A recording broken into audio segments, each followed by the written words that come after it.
What's going on, ladies and gentlemen, and welcome back to another edition of the Triple Threat Show. As always, I'm your host, Mayor Fatemi. Coming back. I hope you guys had a wonderful weekend, starting your Mondays off. Great. It's 9:40 on March 9th. We're ready to talk about some basketball. We got basketball in full-fledged. I know that the NFL free agency just started, but we're hopping into basketball because we got playoffs right around the corner in less than a month. Basketball right around the corner. You got March Madness starting in a couple weeks. We have a lot to talk about. But for an NBA show, it wouldn't be right if I didn't have my basketball expert and best friend, college friend, Trey Glotis. How we doing, Trey? You're doing good. Ready to talk some hoops. I'm very excited. A lot going on in the NBA. Go. A lot going on in Boston. So, As always, brother. As always. Let's talk about some basketball, my friend.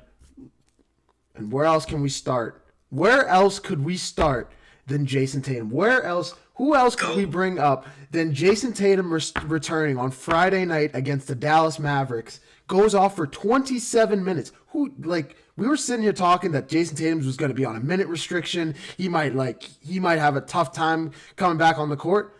Don't get me wrong. He did get doinked. He got blocked by the rim, whatever you want to call it, in that first half. Went 0 for 6 in the first half, 0 points. But, Trey, talk to me about Jason Tatum. What did you think about that return, brother? What did you think about that, man? I mean, you wouldn't even know he tore his meniscus, right? Achilles. You wouldn't even know. You literally would not even know. Like, you just watch him go in there. Like, good back jam. I think it was Pritchard on a 3. Gets up there, dunks the ball. Couple step backs, couple classic Tatum moves, but more importantly than like the scoring, he just looked healthy. He just looked fine. Like, he moved honestly better than he did against the Knicks. Like, when we watched that last series against, but I mean, it's actually remarkable. He looks as if he'd been playing all year. Like, if you woke up from a coma and just saw Tatum playing, you'd be like, oh yeah. Like, you'd have no clue that was his first game back. So that's a good sign, I think, overall. And a concerning sign, too. At least it's not a concerning sign that he's not, like, slow, because that was a real possibility. That's a serious injury, and that's a serious turnaround in terms of coming back. Absolutely. No, I won't lie to you. He definitely looked shaky in that first half. But what I want to point out about what we've seen from Jason Tatum, and now 2 games. He played against the Mavericks, and he also played against the Cavs on Sunday afternoon. We've seen this man twice since the Achilles injury. So we're running off literally like the smallest sample size of all time. But I'm not going to lie, Trey. He's evolved his game. And my biggest thing with Jason Tatum before, when I was watching him play, I said he struggled not to move the ball around, but he sometimes just, in a way, he ball hogged a little bit. He knew he was the best player on the court. He would take a lot of shots, this, that, and the other. He would kind of settle a little bit more with his own shot versus passing the ball out, being more getting other guys opportunities. Tatum, literally in the first half, when he had 0 points, had 5 rebounds, and I think he had 5 or 6 rebounds and 4 assists.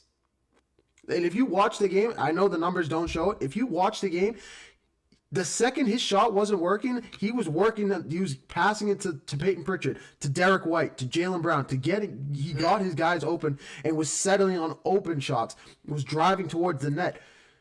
Like, this is a different side of Jason Tatum that we haven't seen.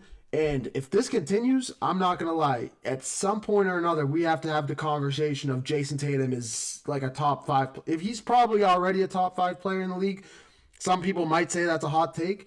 But because of his team, he's on such a good team. But the way he's been playing in 2 games now, the way he almost had a triple-double against the Mavericks in his first game back. He had 12 assists. It's the way he's developing too. You know, when he thinks back on his career, it's hard to imagine this isn't a huge stepping stone. Tatum's kind of been the guy who feels as if he needs to make everything happen. And I think him being hurt and just kind of taking like a few months off and seeing like, no, this team's like 43-21. They are a good team without me. And I think he's mature enough to know that's not a knock to him. It's more so, hey, maybe I don't have to be doing so much. Like, maybe I can just kind of play a little off ball and let these guys cook. And I think that's going to do wonders for the team, but also him. If you could take that pressure off and realize, like, hey, this is a dominant team. I don't need to make everything happen. I'm okay to sometimes take the back seat and just let the play evolve. And that seems to be what they're doing, and it seems to be working pretty well. No, absolutely, and you said it the best yourself. Like that is why you saw in the second half against the Mavericks, they pulled away. I'm not gonna lie, the first half against the Mavericks, they looked a little bit shaky. It looked like they were dealing with some growing pains. For the last three halves of Celtics basketball, we've seen them go up by 20 points against the Mavericks and win, and then we saw them go up 26 points against the Cleveland Cavaliers. Yeah, I know the Cavs almost brought it close in the second half, whatever. It happens. But at the end of the day, this is a Celtics team going up against real legit teams first in the Mavericks in the second half, and then against a legit team in the Eastern Conference, a team that they're going to probably face come playoff time in about a month in the Cavs, and just beat the shit out of them. They beat the shit out of the Cavs. A good Cavs team on Sunday afternoon. This is a nightmare for the rest of the league, and honestly, it's a dream for the Celtics. If this keeps up, Tatum's probably gonna bring this Celtics team back to the finals. I'm not gonna lie. We were talking about this literally 2 weeks ago, Trey.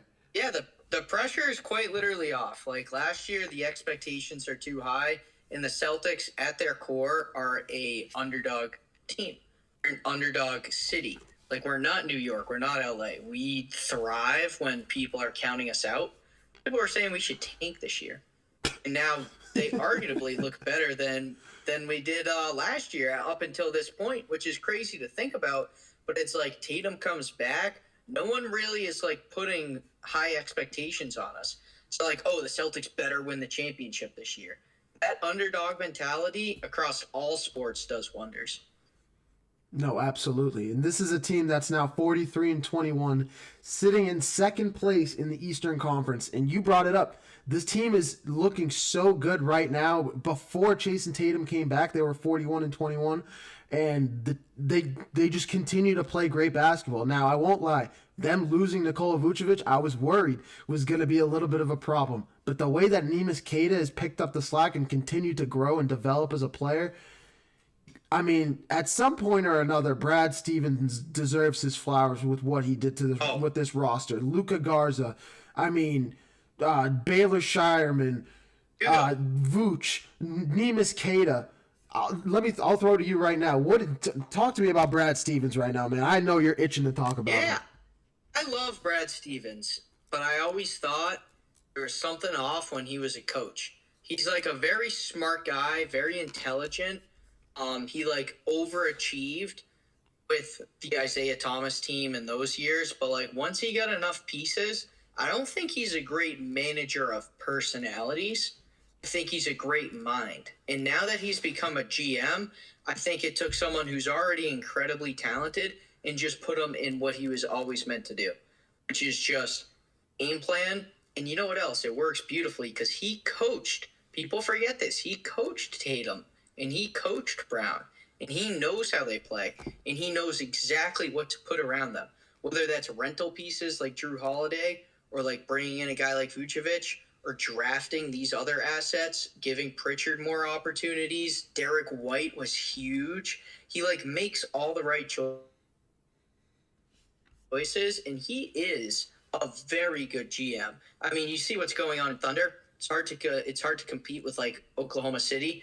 That's insane. I think more attention goes out to them. But realistically, Brad Stevens is like one step behind in terms of like his basketball mind and consistently overachieving and putting together a good team. Another thing I want to talk about, you look at people like the Clippers. Don't really do it right. Or even the Sixers. They just get big names, bring in this big name, make this big name work. And Stevens doesn't do that. Yeah. Just like fundamentally what's going to work as a team, not individuals that are good. Let's build a good team. And you see that now.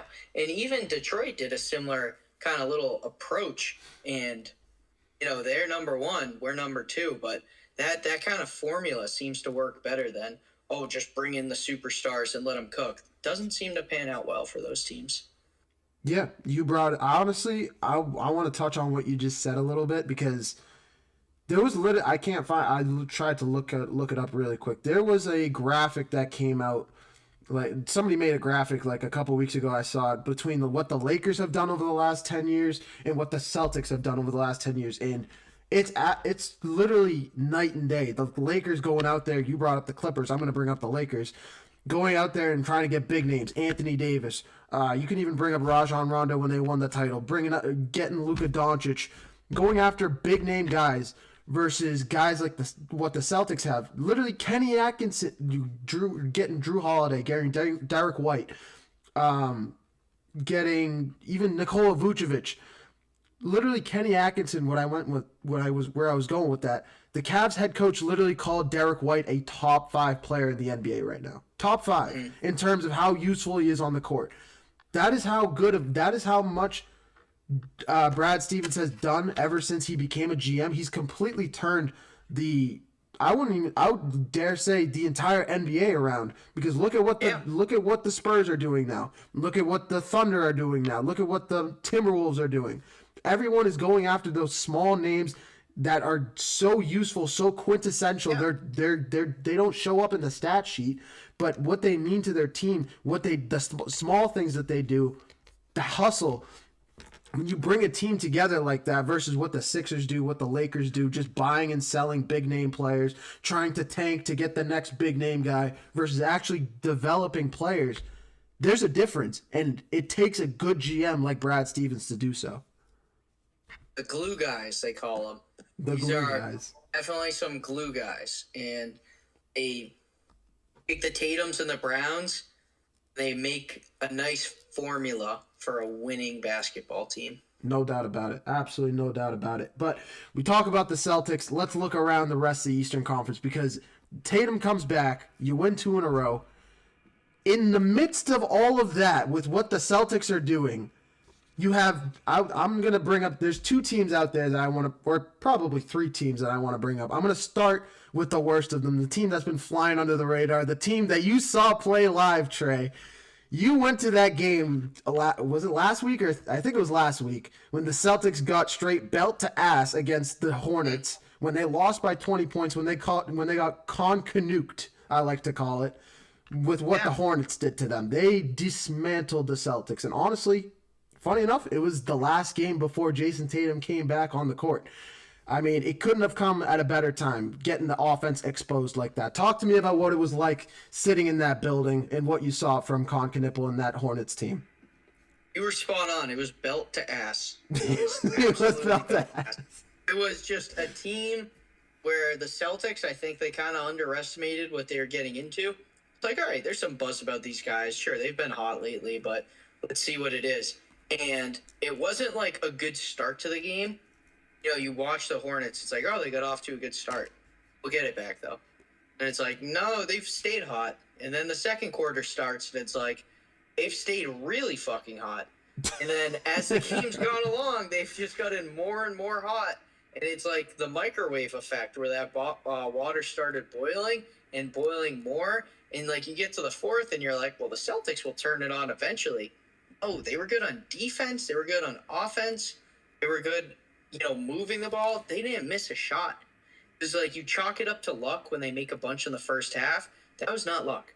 These guys are a serious, team.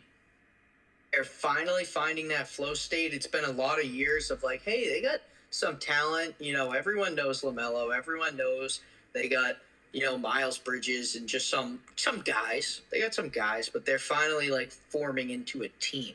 You're seeing them work with chemistry, almost like I think it was the 22 Celtics, where they just couldn't figure it out. And then I think Brown said, oh, the energy's going to shift, and the energy shifted. Reminds me of that a little. Like there's some sort of like random switch. The players haven't changed that much, but the team has, and they're hot.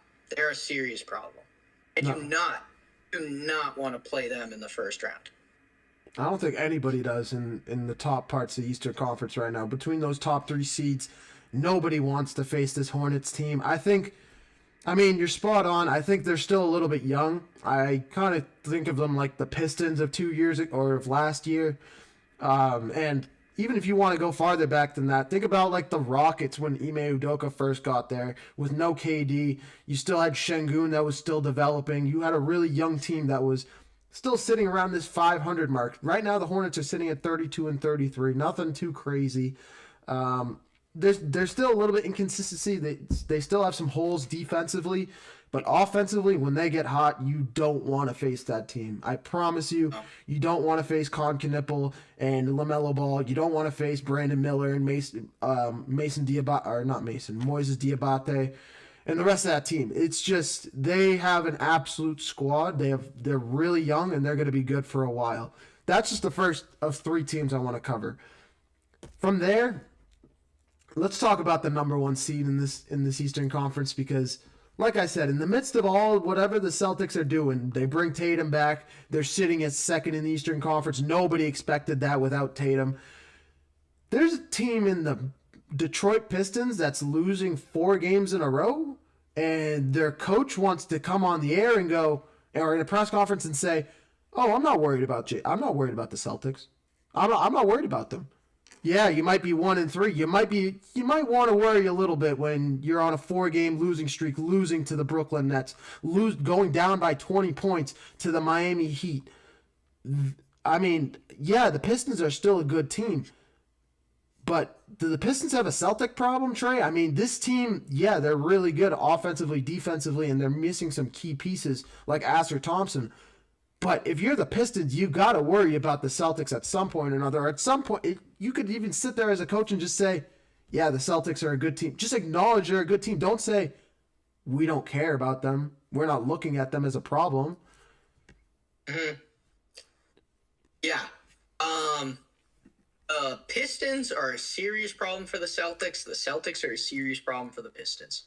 Those are 2 serious, legit teams. The way the things are shaping up right now, I would be shocked if it's not one of those 2 teams that come out of the East. Mr. Thompson and I believe Karis LeVert are really, really making the most of Cade Cunningham. They're like a hot team. They're kind of like what we just described with the way the Hornets are looking, but like they have that mastered. And that's going to be consistent. I feel as if, this is a team that's been a little cold lately, but I'm not going to say it's anything more than that. Teams get hot, teams get cold. I really think, when you take a look at Detroit, we should be a serious concern to them because we're really good. We're right behind them, and Tatum just came back. And if you're the Celtics, you also got to look at Detroit and say, this could be the most serious competition the Celtics have faced in the Eastern Conference probably 3 years. I don't even think on our championship run there was a team as good as Detroit. I don't think last year in the East there was a team as good as Detroit. Maybe the Cavs, but the Cavs kind of fell off. I really think highly of Detroit right now. Yeah, I mean, I would argue that the Pacers of 2 years ago were still really good. We were just better than them, and we got kind of lucky against that team. But the Pacers in that Eastern Conference Final played us really, really, really hard.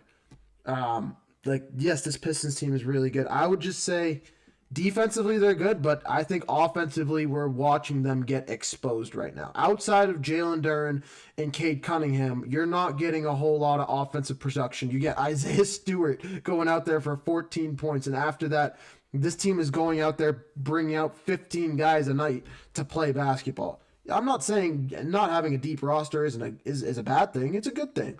But at some point or another, you need another consistent piece. And honestly, the Pistons should have gone out there and traded some of their pieces. A guy like a Duncan Robinson that really hasn't done a whole lot for you. Yes, he's very flashy. Yes, he can do some things when he gets hot. But he's also kind of like a Brandon Pajimski, and he's not consistent with it.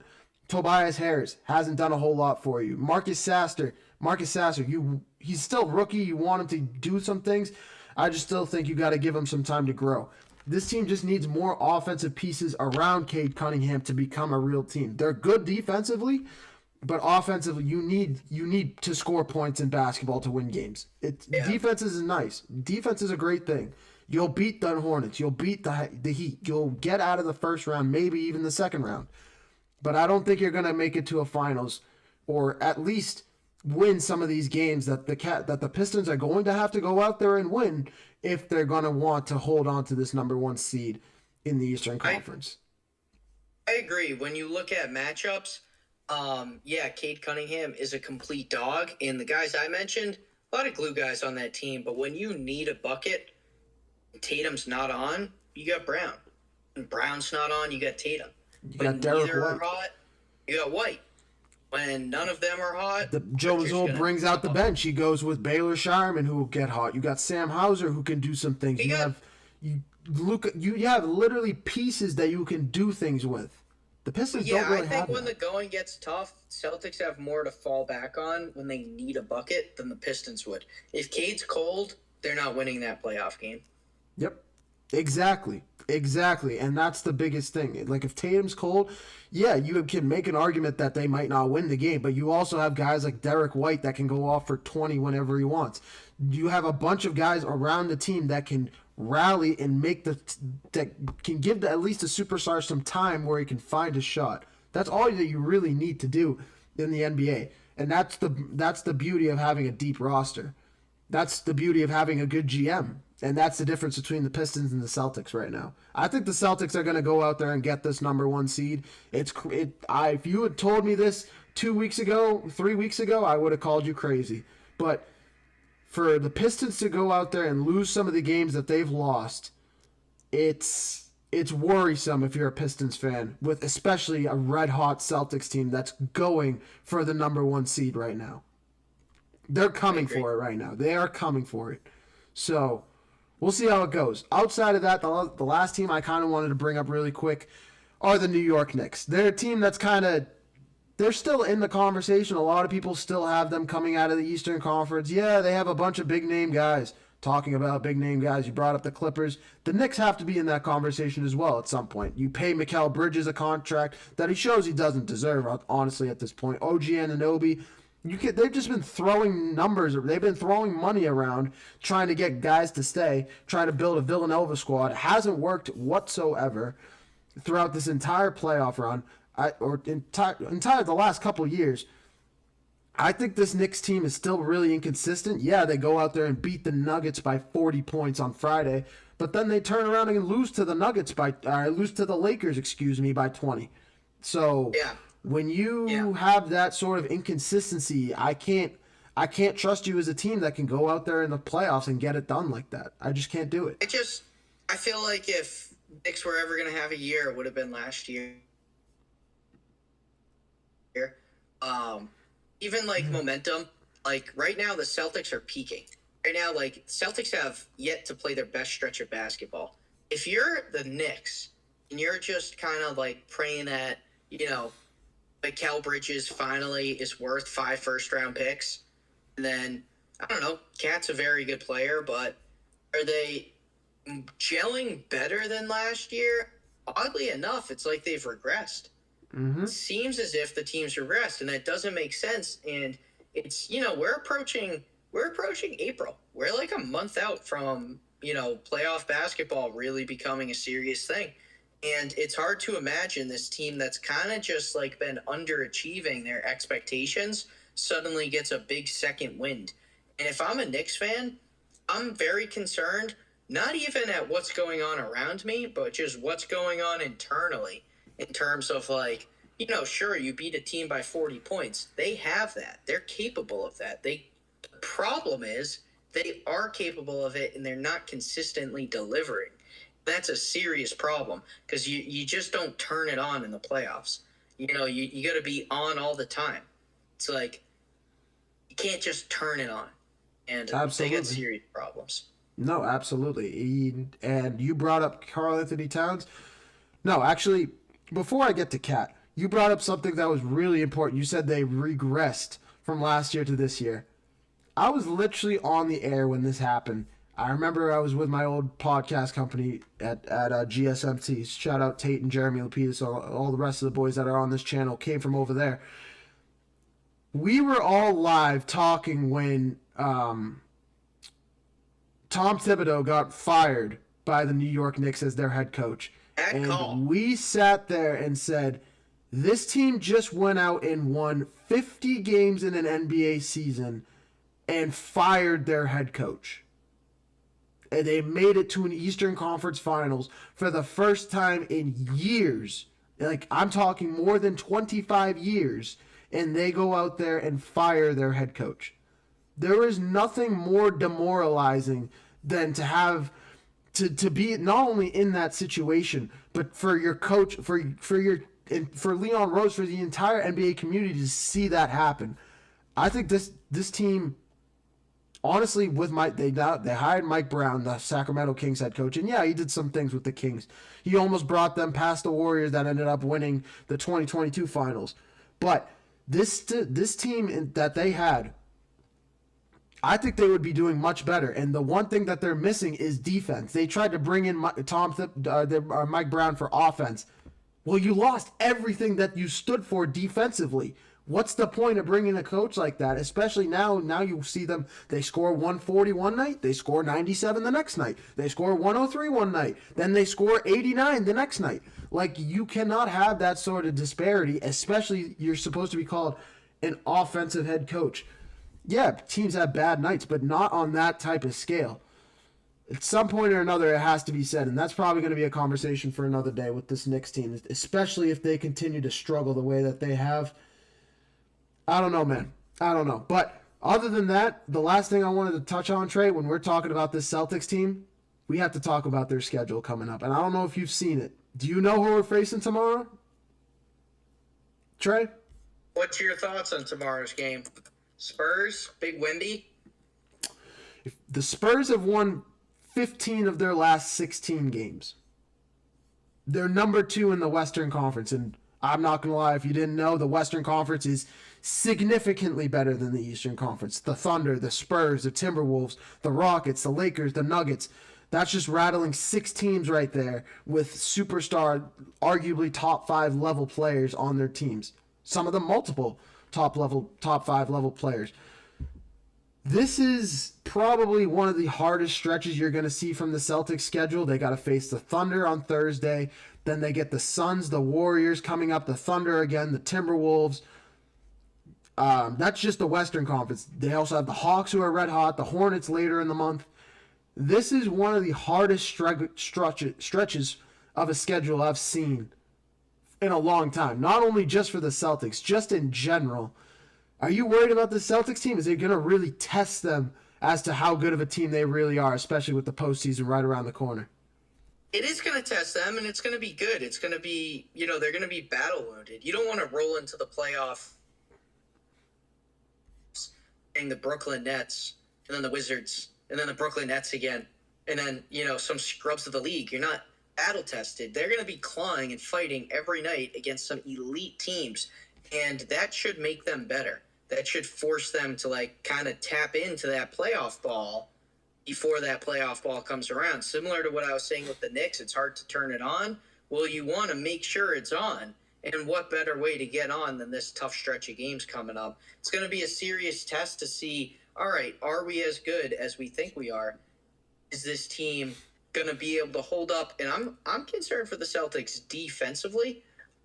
Definitely we have it on offense, but I feel like when the threes aren't falling and now you're going up against these superstar players, how do we shape up defensively? And that's going to be a very telling sign for our possibility of going on another championship run. If we can't shut down some of these teams, I'm not saying offense, I'm saying defense, and that's a serious concern going into the first and second round. Yep. And that's, like you said, that's without them going into the first or second round. This is a Celtics team that's gonna need to face these teams. It's gonna be tough. There's gonna be some rough patches. One of these games they might get blown out by 20, and we as Celtics fans are gonna have to sit there and suck it up. But at some point or another, you can't just go around beating teams like the Mavericks, the Bucks. It's crazy that I'm saying the Bucks in that conversation. The Nets by 40. You have to face teams like the Nuggets 2 weeks ago when they got blown out by 20. And we're gonna see games like that coming up. Is it gonna be tomorrow? We face the Spurs on the road, the Thunder on the road on Tuesday and Thursday. Those are two massive games, and we'll have enough to digest from that, and we'll come back and really see, just from a small sample size, what this team really is made of. But Trey, do you have any last minute thoughts as we continue to watch out and see what this Celtics team is about to do? No last second thoughts, just optimism. I feel good momentum. It's March. March is the Irish green, the clover, the Celtic. I think everything's kind of coming together in a way no one expected, and very excited for what's ahead. I love it, brother. I love it. Well, brother, we will talk more soon. Thank you guys so much. Thank you so much for having it. I'm going to talk a little bit of UFC before I head on out of here. But Trey, Thank you so much for joining us today. We will definitely have you on very, very soon. And I'll talk to you soon. All righty, my brother? I appreciate it, Rob. Take care, guys. Peace, boss. All righty.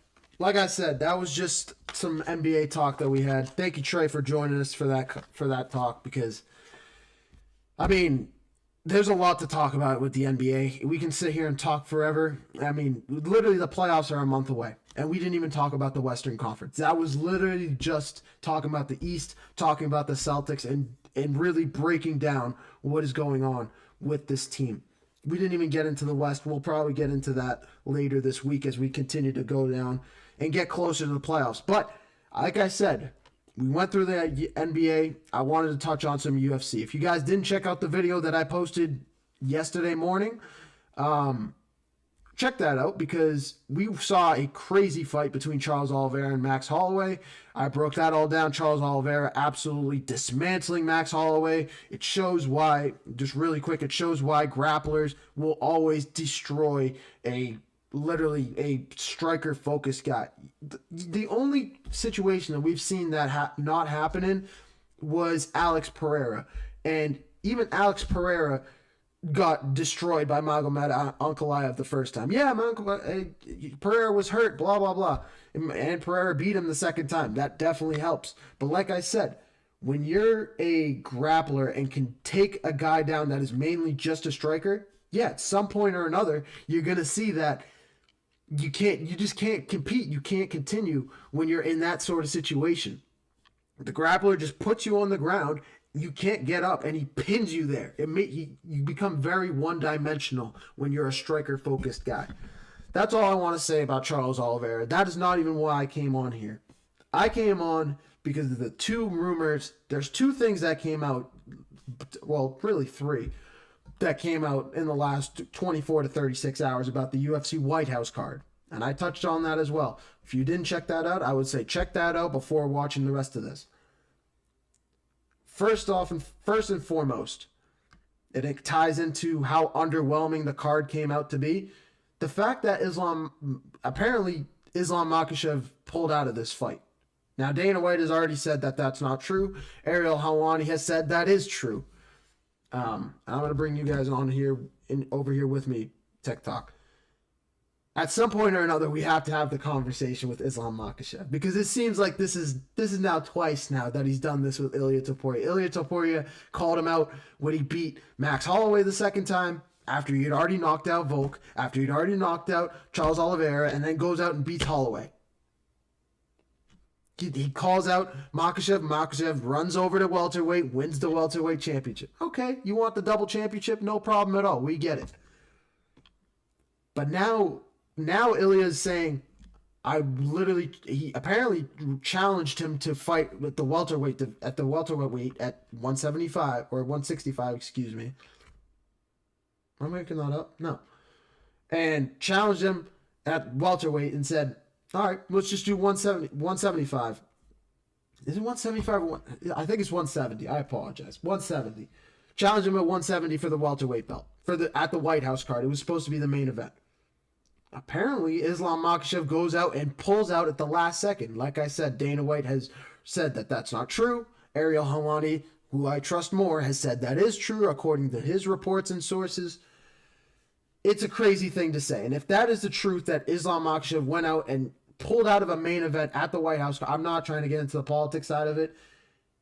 That is crazy to me. And it shows why Justin Gaethje, who literally also said he got no notice, was literally on Thursday said, his lawyers called him and said, you're not going to be in the fight. Friday, they said, you might be in the fight. And then gets announced on Saturday night with no notice, finds out on the pay-per-view.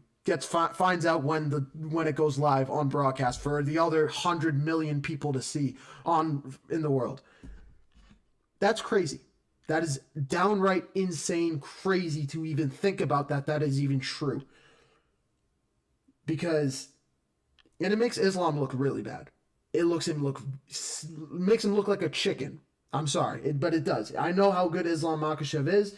He's done everything in the UFC, but to duck a guy like Ilia Topuria when he's gone out and called you out multiple times, chased you through 2 divisions just to get to you, and you say, yeah, I accept, and then you pull out of the fight, that's a big deal for me. In my opinion, that's a crazy thing to do, and I'm going to leave it at that. That's a White House main event. That's a White House level main event super fight to be on there, not just Justin Gaethje and Ilia Topuria. Like I said, this is just going off of what I talked about in my last video. You'll understand why I'm talking like this after you watch that. From there, the other one is about Jon Jones. And you knew it was going to come, especially after what we heard earlier today. Apparently, Jon Jones is not significantly, but unbelievably upset with the UFC. It asked for his release publicly. Literally got to that level. He goes out there and says, goes on a rant on Twitter talking about, I can't believe that this happened. I was getting ready for training camp. Goes on Instagram Live, literally laying in his bed, goes on live for 20 minutes and rants about it. Dana White goes out there and says, we weren't even talking to Jon Jones at all for this main event. It's crazy. I don't know what's true or what's not. It makes sense why Dana White would do it. I don't blame him whatsoever for saying that, especially for the way Jon Jones pulled out against Tom Aspinall, who's also getting back mixed up into this, defending Jon Jones. I'm not going to get into that side of things, but if this is true with the UFC White House card and this actually happened, I don't want to say the UFC has a big problem, because at the end of the day, they're a multi-billion-dollar company. Brand, borderline, have created another sport. But the UFC does look really, really bad right now. This was supposed to be the White House card. This is supposed to be one of the biggest cards that we've ever seen. Borderline to go on par with what we saw in the Sphere. And you headline it with Justin Gaethje and Ilia Topuria, which is not a bad fight. It's just a fight that we could have gotten anywhere else. And then, Alex Pereira is going up to heavyweight to face Cyril Gane, who's also getting his 5th title shot. He fought Francis Ngannou. He fought Tom Aspinall. He fought Jon Jones. He fought I'm blanking. Oh my God, I'm completely blanking. He's fought Derek Lewis, and he fought somebody else. I can't remember who the 5th one is. But that's 4. This is his 5th opportunity at fighting for the championship right now. At some point or another, we need to have a conversation about what's going on in the UFC, because this is really a big time deal. This is a big deal. If you're a UFC fan and you were expecting, if you listened to what Dana White was saying too, and actually listened and said, "Oh, this is going to be one of the best cards," and you're underwhelmed, trust me, this is everyone in the UFC is underwhelmed with what we saw with this White House card announcement. But anyway, that's all I was going to really talk about. Islam pulling out was the biggest deal because he's obviously the better fighter. Jon Jones has hip arthritis. That's why it's not a terrible excuse for Dana White to use, but it makes sense. He has hip arthritis. He's like 42 years old. At some point or another, just call off the fight. You wouldn't fight Tom Aspinall, and if you had just fought Tom Aspinall, we wouldn't even be in this situation. But regardless, I'm going to leave it at that. Thank you guys so much for watching another edition of the Triple Threat Show. It's been a phenomenal show. Talk some basketball, talk some UFC. I will talk about some UFC every now and again when we get news. It's a good thing to talk about. It's fun. Even though Paramount Plus kind of sucks, it was better with ESPN, but it is what it is. I know, it is what it is. It's cheaper. That's all that we can say. It's cheaper, but it's less. You don't hear about it as much. It's not as relevant as it used to be with ESPN. But regardless, tomorrow is a full NFL breakdown of what we saw. I already saw some comments here on TikTok. It's justified. Do you only talk about basketball? No, I don't just talk about basketball. It's just this show that I'm only talking about basketball. Because if I talk about all the sports, I'll have nothing to talk about tomorrow. So tomorrow we're going full deep into the NFL. Max Crosby to the Ravens, crazy. Kenneth Walker, as a Seahawks fan, breaks my heart to see him go to the Chiefs. Is what it is. We're going to talk about them a little bit. They have a lot to talk about. Re-signed Rashid Shaheed. You're going to get a full breakdown from me from a Seahawks fan. Patriots, been really quiet ever since we've seen them, ever since they come back. They have signed Draymond Jones. Haven't done anything outside of that. And more. Michael Pittman, Alec Pierce. We'll dive into everything that comes out later tonight and tomorrow morning as well on tomorrow's edition of the Triple Threat Show. Drop a follow on YouTube. Drop a follow on Twitch. Drop a follow on TikTok. Drop a follow on Instagram. Anywhere, Apple Podcasts, Spotify, wherever you get your podcasts, wherever you watch your sports content, you can find us there. Me, Jeremy Lapidus, and Nolan Jambor. It's been a pleasure talking to you guys for a little bit tonight, and I hope that you guys have a great night. Peace.